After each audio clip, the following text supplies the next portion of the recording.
The snow came down faster than the radio could warn us. Thick flakes slammed against the windshield, erasing the road ahead as if the world was being swallowed by white.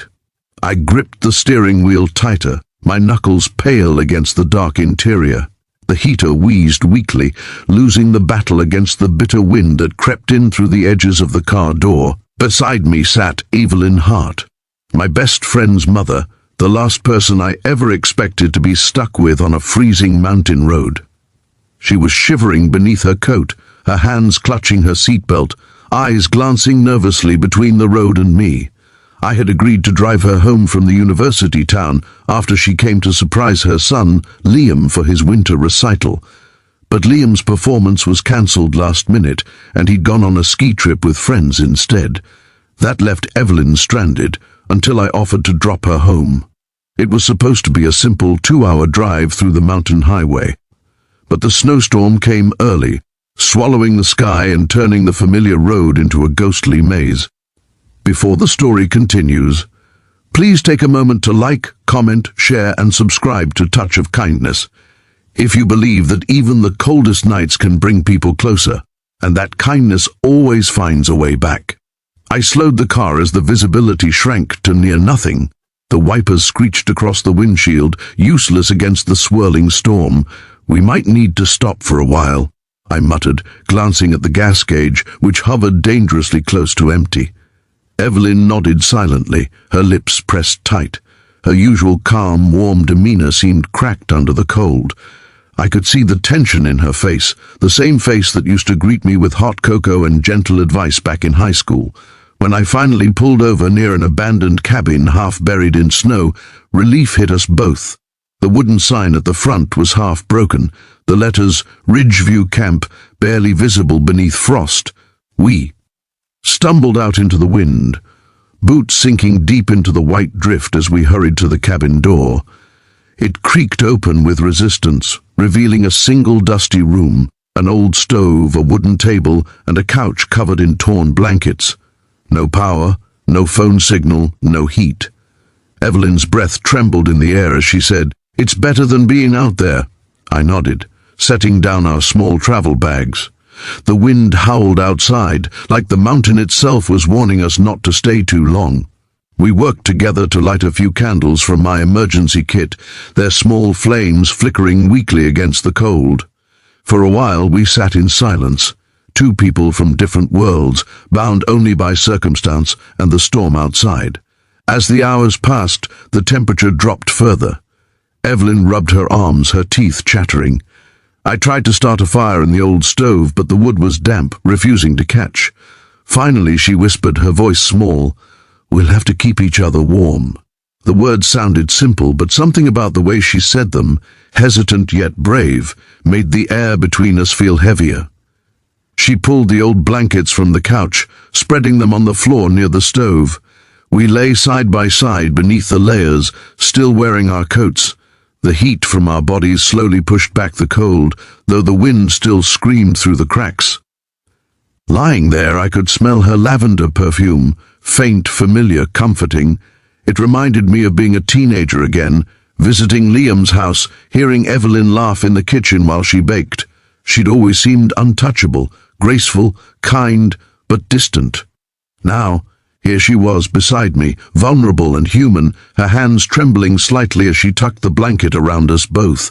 Hours crawled by. The storm outside raged without mercy, but inside that small cabin, something softened.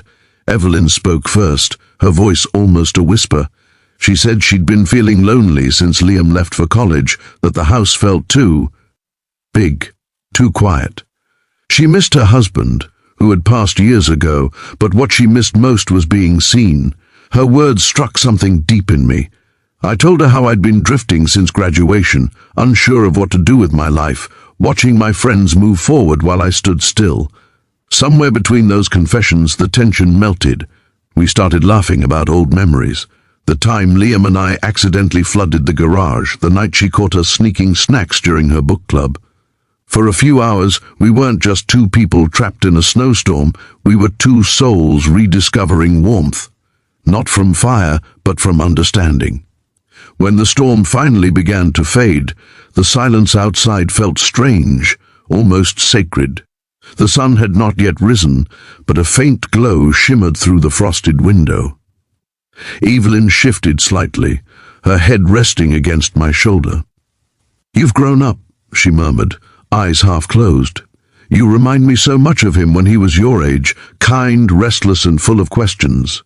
I didn't know what to say. I just sat there, watching the faint light of dawn touch her face. Then, without warning, tears welled in her eyes. She turned away, wiping them quickly. "I'm sorry," she said softly. "I don't know why I'm crying. Maybe it's just everything."